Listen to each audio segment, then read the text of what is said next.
Tuhan, be blessed. Be blessed, silakan duduk jemaat Tuhan. Saya sudah bisa melihat aksesoris Natal di sini. Christmas is coming. Tidak terasa saudaraku, kita masuk di bulan Desember ya. Dan hari ini kita masuk dalam sebuah seri firman Tuhan yang baru, Pak. Saya percaya seri firman ini Tuhan pakai secara spesial saudaraku. Satu rema yang sangat khusus buat saya secara pribadi. Yang dikatakan akan terlaksana.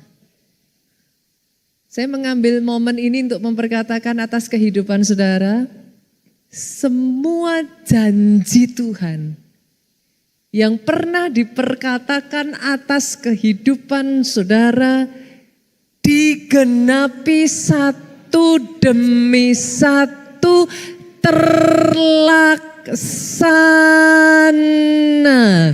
Saya tidak mendengar amin yang paling keras dari tempat ini. Boleh tepuk tangan yang paling meriah buat Yesus Tuhan kita. Saya percaya saudaraku firman ini justru berbicara menjelang 2024. It has a special meaning buat saya secara pribadi saudaraku. Tetapi lebih dari itu saya percaya firman ini dipakai Tuhan untuk mempersiapkan membuka jalan untuk 2025. Itu sebabnya saudaraku di minggu yang pertama ini saya hanya akan menyampaikan satu pesan yang sangat simpel. Untuk melandasi, mempersiapkan saudara nanti selama 2024-2025 firman sepanjang akhir tahun ini saya berdoa saudaraku, saudara firman minggu ini melandasi untuk saudara bisa menangkap dan menerima rema demi rema dengan baik. Just believe. Itu judul firman Tuhan hari ini. Just believe. Percaya saja. Nanti saya akan menjelaskan kepada saudara why, tapi karena kita sudah masuk di bulan Desember, jadi izinkan saya untuk mengambil kisah-kisah Natal, saudaraku.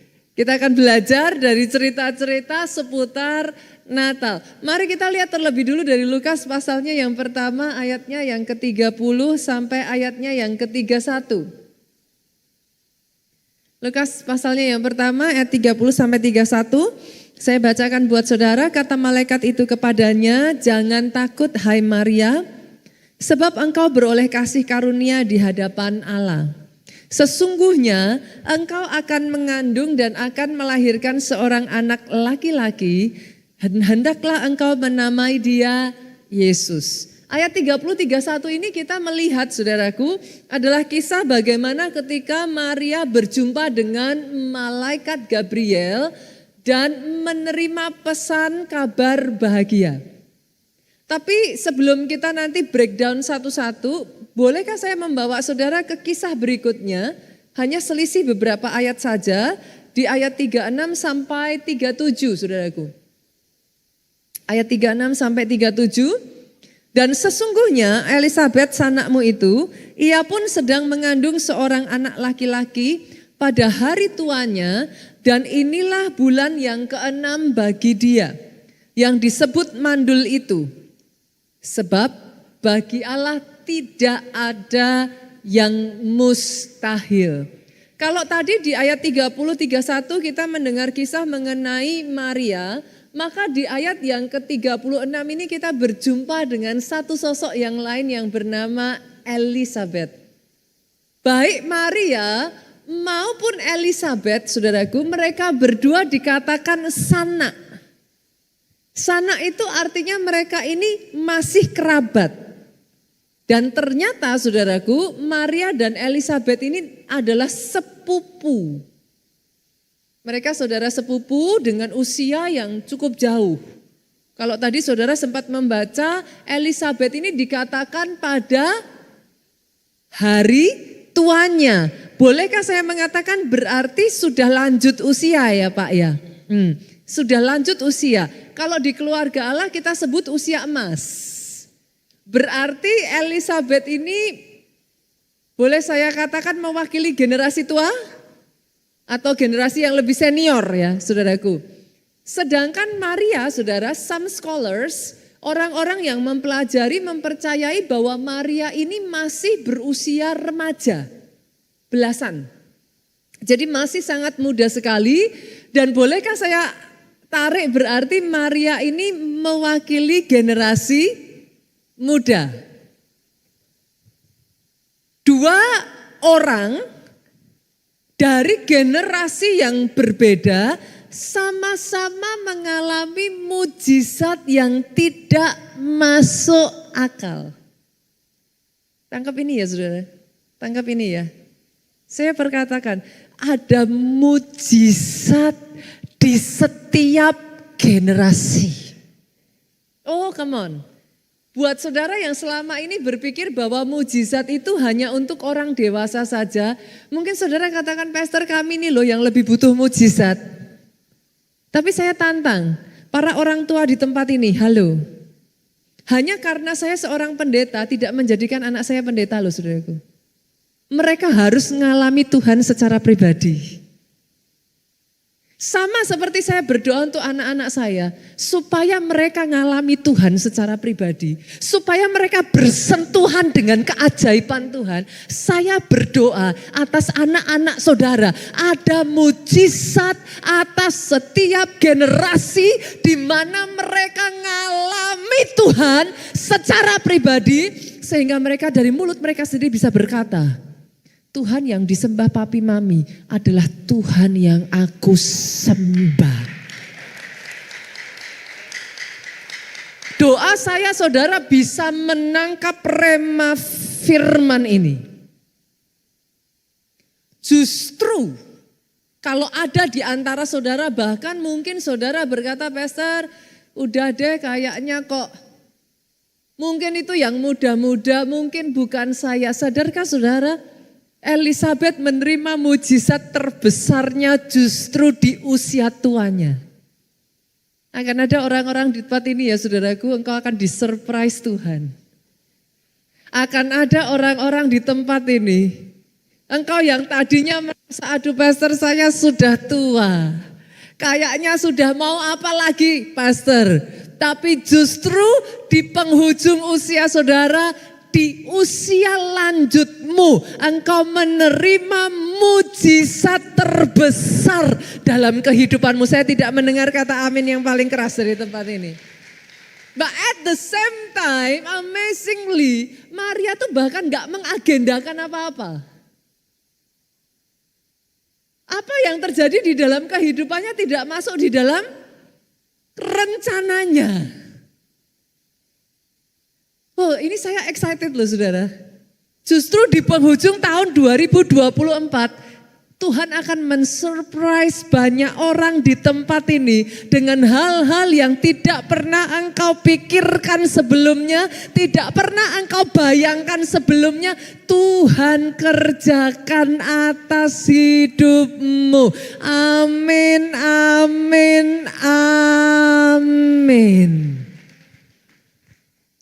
Kalau saudara memperhatikan, berasa enggak sih saudara? Dua mujizat ini adalah mujizat yang bertolak belakang loh. Elizabeth mewakili dari generasi yang lebih tua, tetapi bukan hanya dia mewakili generasi yang lebih tua. Alkitab mengatakan dia hamil di usianya yang sudah lanjut. Mungkin kalau boleh saya memakai bahasa yang lebih mudah, saudara melihat nenek-nenek di usia 60 tahun, 70 tahun hamil.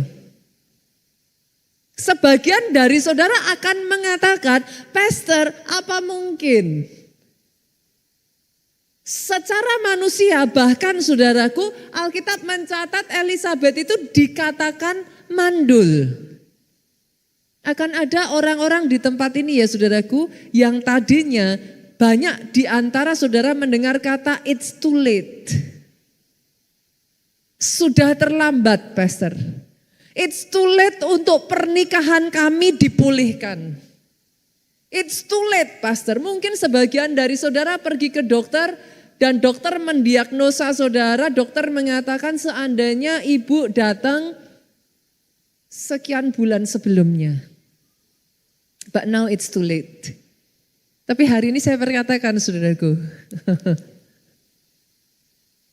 apa yang dikatakan terlambat bagi saudara, sama seperti Elizabeth, hari ini terima saudaraku.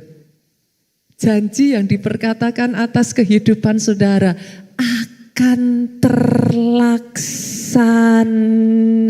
Sekalipun buat manusia terlalu terlambat. Saya tuh pernah dengar satu kesaksian yang terjadi di gereja kita, amazing saudara.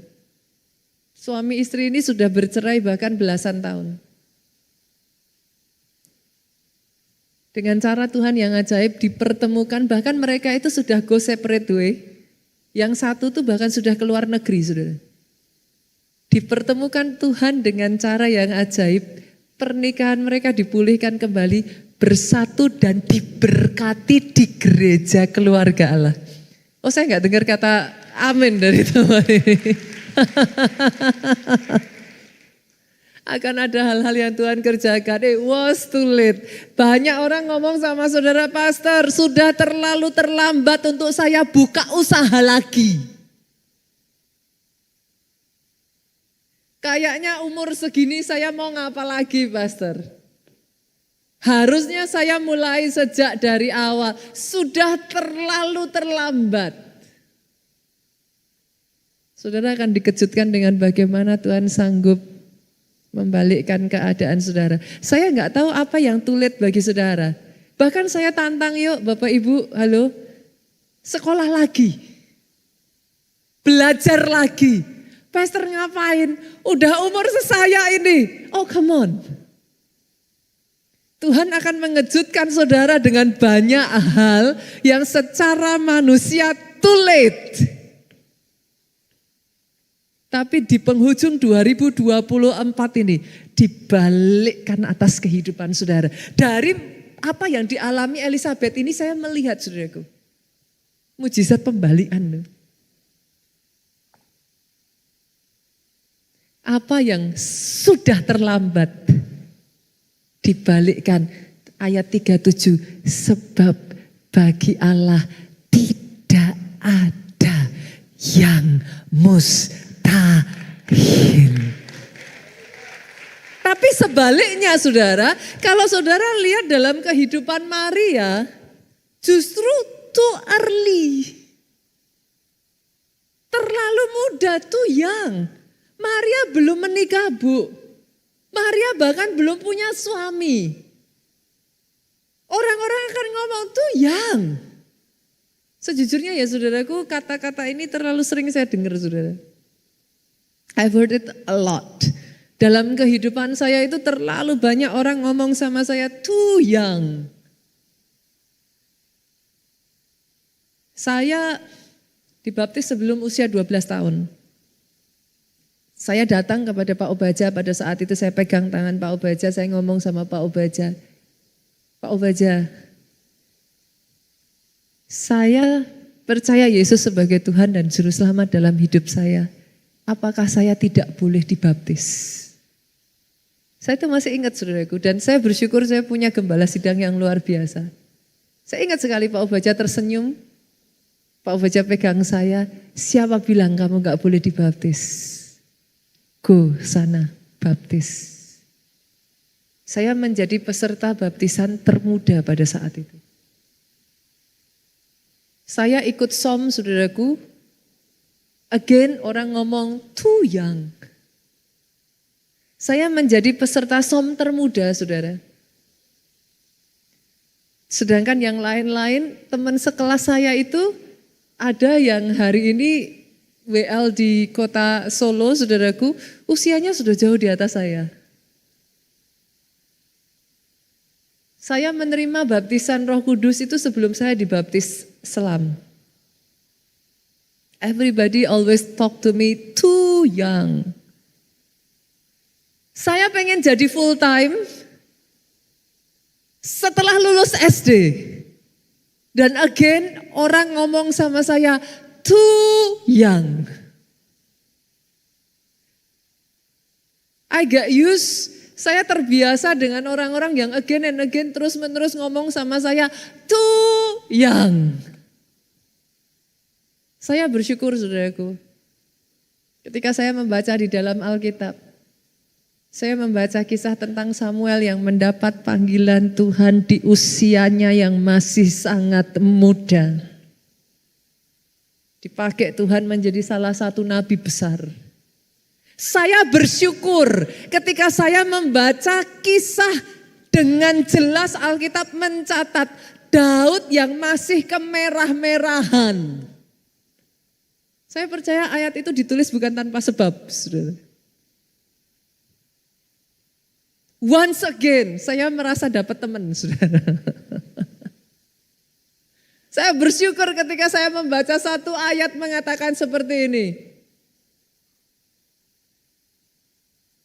Hendaklah engkau menjadi teladan, jangan menganggap rendah, janganlah orang menganggap engkau rendah karena engkau muda. Tetapi jadilah teladan di dalam perkataanmu, perbuatanmu. Satu demi satu ayat itu once again saya menyadari, so what kalau saya masih muda.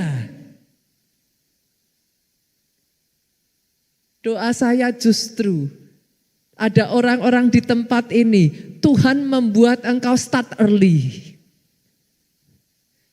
Saya berdoa ya saudaraku, ada anak-anak muda dari tempat ini yang dibangkitkan. Engkau menjadi CEO termuda di usiamu.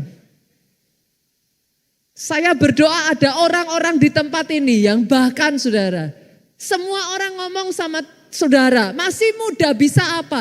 Dulu ketika itu ya saudara, sampai-sampai saya harus dress up. Saya harus memposisikan diri saya supaya terlihat lebih tua saudara.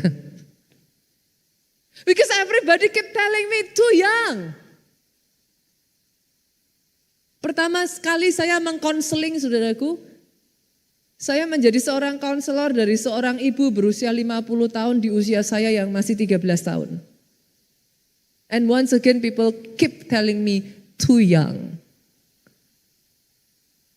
Tapi hari ini saya melihat di usia saya berkata pada diri saya sendiri, I wish I was younger. Saya berharap lebih muda lagi, lebih baik.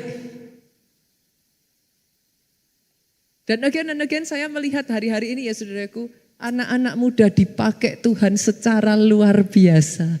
Doa saya masing-masing pribadi di tempat ini, di usia saudara yang masih muda, Tuhan pakai engkau mempermuliakan nama Tuhan. Apa yang orang katakan too young, apa yang orang katakan too early, terlalu awal. Tuhan pakai engkau merintis hal-hal yang secara manusia tidak masuk akal. Dari kehidupan Elizabeth saya melihat mujizat pembalian. Dari kehidupan Maria saya melihat mujizat percepatan. Yang secara manusia belum ready, yang secara manusia enggak bisa. Engkau dibawa masuk pada next level bisnismu. Saya perkatakan dijadikan atas kehidupanmu. Secara manusia ininya belum siap, secara manusia ininya belum ada. Dijadikan atas kehidupanmu. Bahkan saya berdoa ya saudaraku. Secara manusia seperti Elizabeth, ada sebagian orang-orang di sini yang berkata targetnya udah terlambat. Oh ini saya tiba-tiba diingatkan, akan ada orang-orang yang justru di penghujung tahun ini target saudara satu demi satu terpenuhi. Jadi di dalam nama Yesus. Baik keduanya saudara, ini seperti kayak apa sih kalau buat saya ya saudaraku? Mujizat yang bertolak belakang ya. Pertanyaannya simpel loh saudara. Yang satu reversible dibalik, too late, tidak ada yang besar. Yang satu too early, terlalu cepat. mujizat percepatan. Pertanyaannya, bagaimana mereka itu bisa menerima begitu rupa mujizat yang tidak masuk akal di dalam kehidupan mereka? There must be a reason. Kita lihat ya saudaraku, satu ayat. Kita balik dari ayat 37, kita masuk ke ayatnya yang ke-38. Ini kuncinya saudara. Baik untuk Maria maupun Elizabeth. Yuk ayat 38. Ini ayat emas saya saudaraku. Beberapa waktu yang lalu ada yang tanya sama saya, Pastor, apa ayat emasnya Pastor? Ini ayat emas saya saudara. Kata Maria, sesungguhnya aku ini adalah hamba Tuhan. Jadilah padaku menurut perkataanmu itu. Saya ajak merenungkan ya saudara. Jadi Maria itu enggak gampang loh. Dia belum punya suami, baru tunangan, usianya masih muda. Menurut saudara, masuk akal enggak punya anak? Dalam kehidupan saya ya saudaraku, saya mempelajari, saya belajar. Ada banyak hal, saya sampai pada satu rema pembukaan ini. Jalanku bukan jalanmu, pikiranku bukan pikiranmu. Sejauh langit dari bumi, jauhnya pikiranku dari pikiranmu. Ada hal-hal yang kadang ya saudara saya tuh enggak terima, ada hal-hal yang kadang saya belum bisa lihat. Secara manusia saudaraku, sangat mudah bagi kita untuk ngomong mustahil, kayaknya enggak mungkin. Tapi sekarang saya belajar untuk merubah. Setiap kali Tuhan berbicara something yang buat saya mustahil, saya ngomong sama Tuhan, Tuhan, saya belum bisa ngelihat, bantu saya untuk bisa melihat. Instead of me saying gak bisa, mustahil, saya ngomong help me to see. Simple saudara, baik Maria maupun Elizabeth, apa yang membuat mereka mengalami mujizat, terlepas dari semua kemustahilan, Maria bisa berkata, kayaknya enggak bisa Tuhan. Tapi Maria ngomong, aku ini hambamu. Jadilah padaku seturut perkataanmu. Artinya apa saudara? Percaya saja. Loh, yes. Percaya saja. Tadi saya ngobrol dengan satu orang, saya ngomong, mudah bagi kita mempercayai hal yang masuk di logika. Kenapa sukar untuk kita mempercayai hal yang tidak masuk logika? Padahal your very existence itu sudah enggak masuk logika. Kalau manusia ini memang hanya tubuh, saudara. Bagaimana mungkin dengan tubuh yang sama ketika rohnya sudah diangkat, tubuhnya enggak bisa gerak? But can you see your spirit? No. Mananya yang masuk logika? Your very existence, bahwa manusia di dalammu ada rohnya. Kalau memang hanya tubuh, kenapa tubuh yang sama itu bisa jalan dan tubuh yang sama di saat rohnya sudah diangkat nggak bisa gerak? Itu juga nggak masuk logika.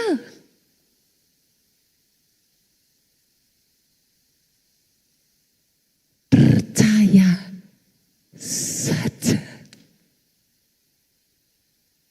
Saya tuh bersyukur saudara, saya tuh dibawa ke Nigeria. Kenapa?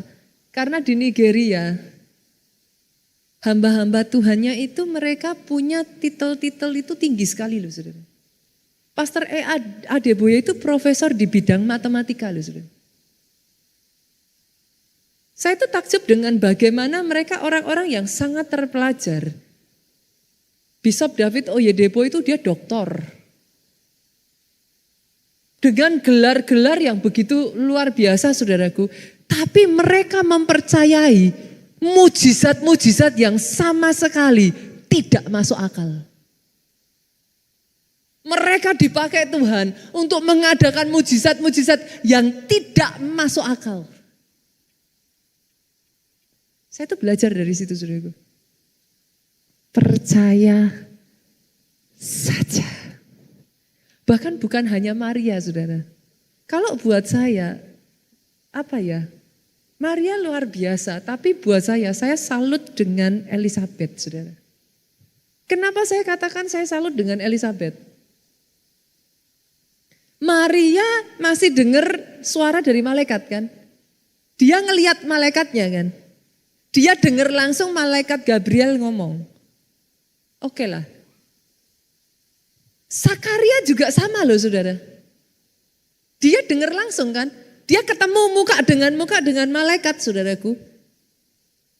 Tapi Elizabeth, dia ngelepas suaminya berangkat pelayanan, kondisi sehat loh Pak.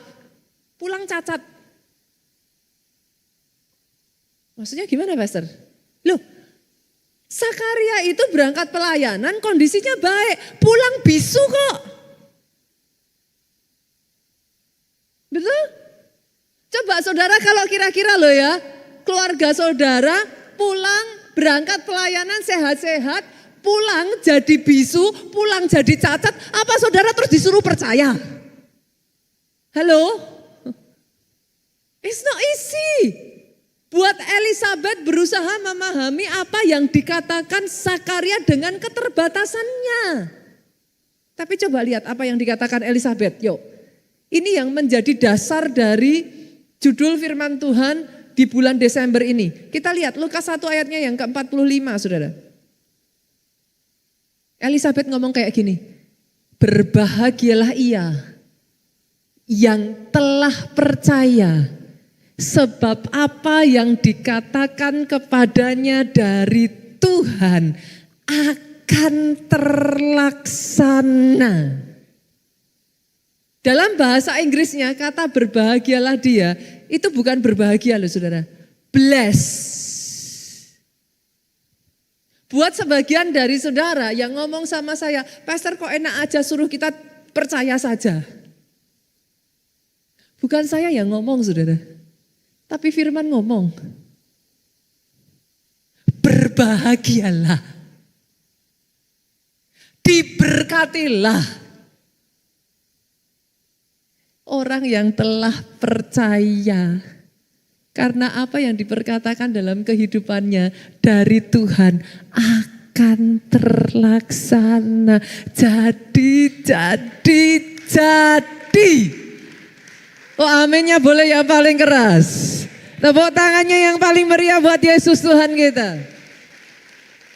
Karena dalam hidup ini ada beberapa jenis orang saudara. Saya menemukan bahkan di antara orang Kristen itu ada 3 jenis Bu. Jenis yang pertama, memang jenis orang yang memilih untuk enggak mau percaya aja. Pastor maksudnya gimana? Loh ya memang jenis yang tidak mau percaya saudaraku. Saya kasih contoh ya. Menurut saudara, siapa orang yang pertama kali melihat Yesus dibangkitkan dari kematian? Maria? Para wanita? Siapa saudara? Siapa? Siapa orang yang pertama yang melihat Yesus dibangkitkan? Loh justru penjaga.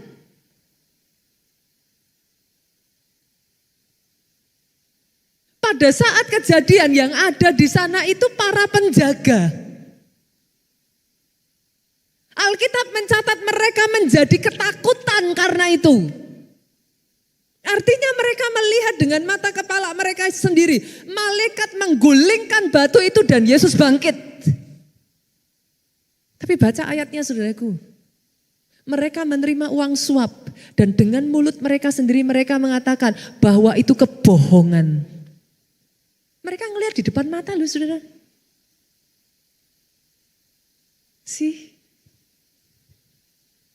Ada orang-orang yang memang memilih untuk menolak untuk percaya. Tapi ada jenis yang kedua saudara. Bukan enggak percaya, sulit percaya. Sulit percaya itu gimana? Ya percaya kalau lihat sendiri. Percaya kalau ngalami sendiri. Itu sulit percaya saudara. Percaya kalau ya bersentuhan sendiri. Masih ingat Thomas? Apa yang dia katakan? Sampai aku mencucukkan jariku ke lubang di tangan Yesus sendiri. Ada orang yang memang sulit percaya, saudara. Tapi ada yang ketiga. Orang yang mudah percaya, Pak. Ketika saya mengatakan kepada saudara, kenapa saya mempersiapkan ayat firman ini terlebih dulu sepanjang 1 bulan ini. Saya nggak akan bicara yang lain-lain, saya bicara yang ini aja deh. Just believe. Pastor, kok enak pastor bilang percaya aja. Kan harusnya kita juga harus jadi orang yang kritis. Bedakan loh saudara. Saya bukan tidak setuju dengan orang kritis saudaraku. Anak-anak saya semuanya kritis semua saudara. Dan I'm okay with it. Saya oke dengan itu. Saya pernah adu argumentasi saudaraku tentang Alkitab ayat firman dengan anak saya. Anak saya tanya sama saya jelaskan dan anak saya tanya, how can you believe at that time? Saya tuh ngomong sama anak saya, kayaknya mami beda deh sama kamu non. Karena sejak dulu saudaraku setiap firman itu diberikan, saya ini orangnya mudah percaya. Saya percaya saja. Tapi later on saya tahu ayat ini saudara.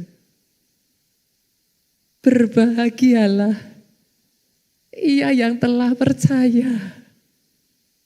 Bless, bukan hanya berbahagia. Dalam bahasa Inggrisnya bless, diberkatilah. Orang yang percaya. Kenapa? Apa yang dikatakan dalam hidupmu yang dari Tuhan akan terlaksana. Kalau saudara mudah percaya, somehow hatimu terbuka. Tuhan ngomong apa?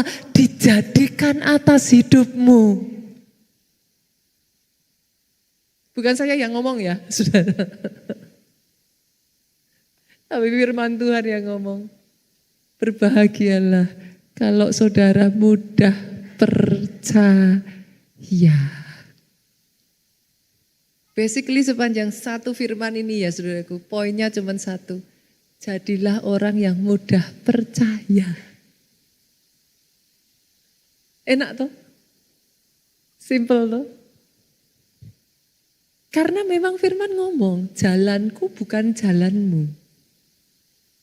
Pikiranku bukan pikiranmu. Jangankan saudara berusaha memahami pikirannya Tuhan. Berapa banyak di sini yang sudah menikah suami istri, boleh lambaikan tangan saudara? Ada enggak di sini yang sampai detik hari ini belum bisa memahami pikiran istri atau suaminya? Halo? Pernah enggak ngalami? Saudara, boleh saya tanya dulu, ada enggak di sini yang sudah menikah lebih dari 10 tahun? Ada yang sudah menikah lebih dari 20 tahun? Pernah enggak ngalami? Lihat istrinya Pak. Istri-istri lihat suaminya. Papa ini mikir apa toh? Pernah enggak? Jujur. Saking berbedanya saudara dengan pasangan saudara gini. Ini pikirannya apa sih? Kayaknya perasaan sudah nikah 20 tahun. Kok masih enggak nangkep? Jangankan saudara berusaha memahami pikirannya Tuhan. Memahami pikiran pasangan aja kita gak bisa kok. Buru-buru pikiran Tuhan Pak. Yang mengerti aminnya yang paling keras. Loh pikiran Tuhan, jalannya Tuhan itu memang beda dari jalan kita. Seringkali pernah enggak mendengar perdebatan suami istri ngomong gini, mama itu maksudnya apa? Saya enggak ngerti. Bukan saya enggak ngerti, tapi memang enggak mau ngerti. Karena beda. Yang mengerti yang saya katakan yang sudah menikah lebih dari 20 tahun boleh angguk-anggukkan kepala saudara. Karena memang beda. Pilihannya tinggal satu. Milih ikut si istri atau si suami, titik. Karena tidak peduli, saudara menjelaskan seperti apa, tetap tidak masuk akal. Yang sepakat katakan amin. Jalan Tuhan bukan jalan kita, Tuhan itu sudah ngomong. Jalanku bukan jalanmu. Artinya kalau kita pengen ke kanan, Tuhan maunya ke kiri. Orang sudah dikasih tahu. Pikiran Tuhan bukan pikiran kita. Dikasih lagi tahu lagi sudah. Sejauh langit dari bumi. Poinnya cuma satu. Milih ikut Tuhan apa kita. Simpel toh. Doa saya hari ini. Belajar Bapak Ibu. Mudah percaya. Saya tunjukkan ya saudaraku, apa perbedaan orang percaya sama yang enggak percaya. Kita lihat ya, satu kejadian pada saat Musa menulai bangsa Mesir, Keluaran yuk kita lihat. Pasalnya yang ke-9 ayat 18 sampai 21. Buat saya kisah ini benar-benar apa ya? Terlihat aja perbedaan yang sangat signifikan saudara. Sesungguhnya Tuhan tuh ngomong, besok kira-kira waktu ini aku akan menurunkan hujan es yang sangat dahsyat. Lihat ini saudara. Seperti yang belum pernah terjadi di Mesir, sejak Mesir dijadikan sampai sekarang. Menurut saudara, kalau Tuhan aja ngomong, seperti yang belum pernah terjadi di Mesir sejak Mesir dijadikan sampai sekarang. Wajar enggak kalau orang enggak percaya? Wajar dong. Orang enggak pernah kok seumur hidup masa di padang gurun lihat hujan es. Dari mana masuk akal? Tapi coba lihat, ada dua jenis orang. Ayat 19 yuk kita lihat. Ketika sama-sama satu perkataan dikatakan saudara, Tuhan ngasih perintah ayat 19. Oleh sebab itu ternakmu dan segala yang kau punyai di padang, disuruh sama Tuhan, suruhlah dibawa ke tempat yang aman. Semua orang dan segala hewan yang ada di padang dan tidak pulang ke rumah akan ditimpa oleh hujan es itu sehingga mati. Berarti diperintahkan Tuhan untuk apa? Hah? Pergi. Diungsikan. Oke ya. Pertanyaan saya, perintahnya jelas enggak? Pernah enggak ngalami? Di sini tahu, di sini enggak mau. Sering katanya saudara. Sebenarnya jalan Tuhan tuh kayak gitu kok saudara. Bukannya saudara itu enggak ngerti. Tahu.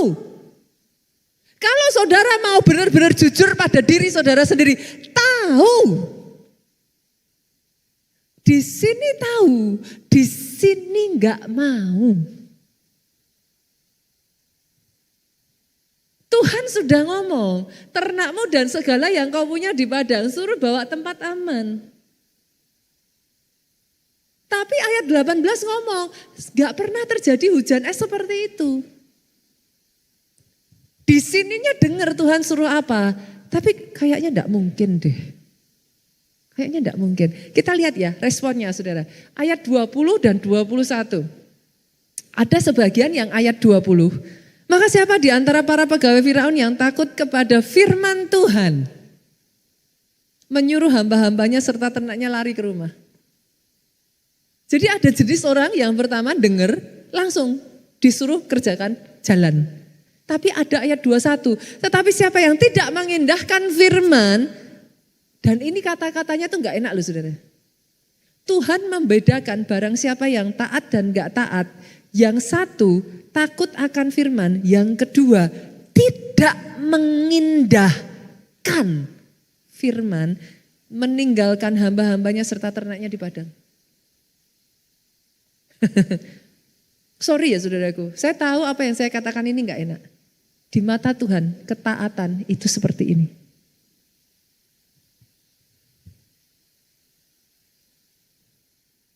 Buat Tuhan, just believe and just obey, itu seperti ini.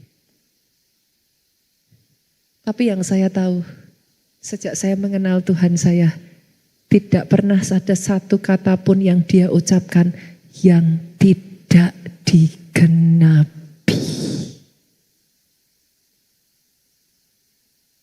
Saya belajar dalam kehidupan saya saudaraku. Bahkan saya itu pernah sangat amazed sekali, saya mengikuti satu kelas di sekolah teologi ya saudaraku pada saat itu. Bagaimana God is being God. Bahkan melalui raja-raja yang memberontak, yang benci sama Tuhan. Tuhan pakai raja itu tanpa dia sadari. Menggenapi firman Tuhan. Saudara. Manusia, saudara, kita berpikir kita bisa melakukan apa yang kita mau ya. Tapi dalam semuanya, agendanya Tuhan tetap terjadi. Saya tuh waktu baca itu semua saya amazed, saudara. Bahkan raja-raja yang paling memperkusi, paling persecute, menganiaya anak-anak Tuhan, tetap lewat raja-raja ini ya saudaraku, apa yang jadi rencana Tuhan yang dinubuatkan, itu digenapi melalui raja-raja ini. God is being God, He is God. Bagian kita, just believe, just obey. Padahal kita berkata berbahagialah orang yang percaya. Pernah gak saudara ngerenungin, coba ya, pikirin ya saudara. Kita sekarang udah di bulan Desember, persis tanggal 1 Desember. Kalau dalam 1 tahun ada 52 hari Minggu Pak, berarti ini sudah tinggal beberapa minggu lagi ya. Menurut saudara sudah berapa khotbah yang saudara dengar sampai hari ini? Sepanjang tahun ini? Kira-kira. Kalau 1 tahun 52, ini sudah tinggal sekitar 4 minggu lagi mungkin saudara. Setidaknya berlebihan enggak kalau saya bilang setahun ini kalau saudara datang setiap minggu maka setidaknya saudara sudah mendengarkan lebih dari 48 khotbah. Oke. Boleh saya tanya enggak saudara? Dari sedemikian banyaknya khotbah berapa yang saudara ingat? Tiba-tiba langsung gini saudara. Berapa banyak yang masih saudara ingat? 48. Saya tanya lagi deh. Berapa banyak dari lebih dari 48 khotbah, ini belum termasuk dari saudara dengerin khotbah yang lain ya. Dari 48 khotbah, berapa banyak yang sudah dilakukan? Tiba-tiba lebih gini lagi, saudara.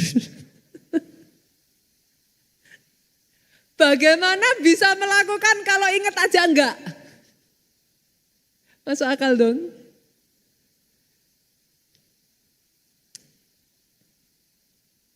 Jujur ini jadi perenungan saya di akhir tahun ini.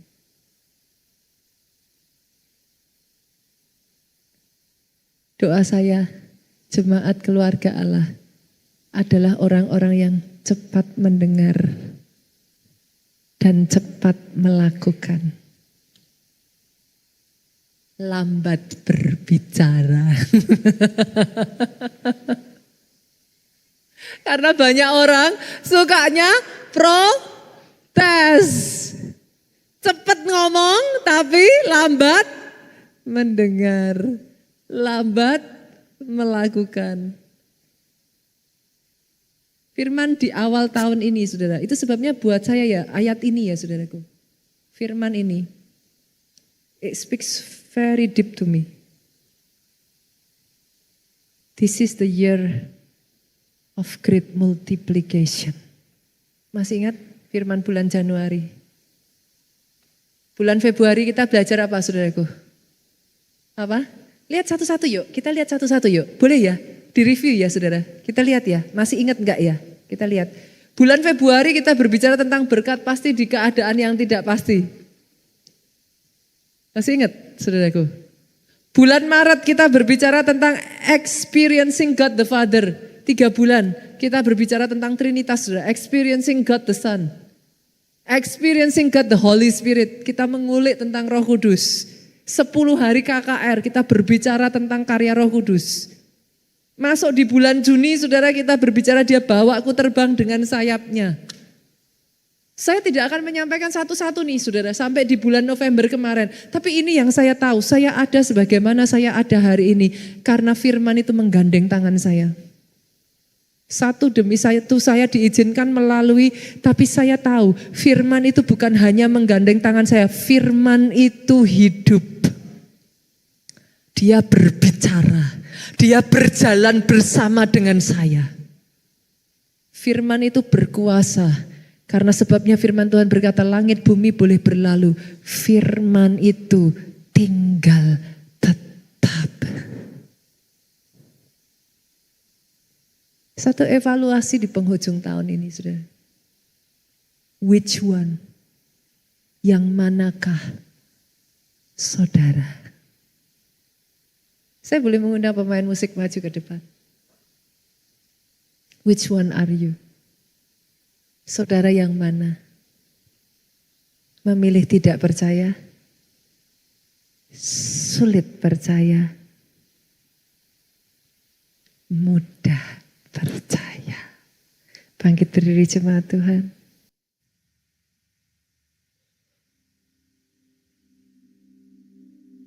Firman hanya berkata, diberkatilah orang yang telah percaya. Karena apa yang dikatakan kepadanya yang dari Tuhan akan terlaksana.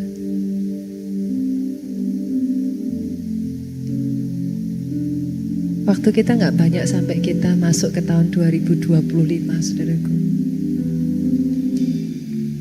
Kita tidak tahu apa yang akan terjadi di tahun 2025. Tapi yang saya tahu, sejauh saya mengikut Tuhan saya, Dia tahu yang saya gak tahu. He knows better than I. Dia tahu lebih baik dari saya. Kenapa memilih untuk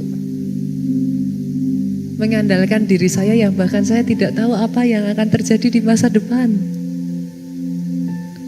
Kenapa tidak memilih mengandalkan Dia yang tahu akhir dari awal? Isn't He Alpha and Omega? Apa artinya Alpha dan Omega? Dia sudah tahu yang akhir bahkan dari sejak di awal. Isn't it amazing? Hari ini kita mempersiapkan perjamuan kudus, saudaraku. Boleh saya mengundang petugas perjamuan untuk maju ke depan?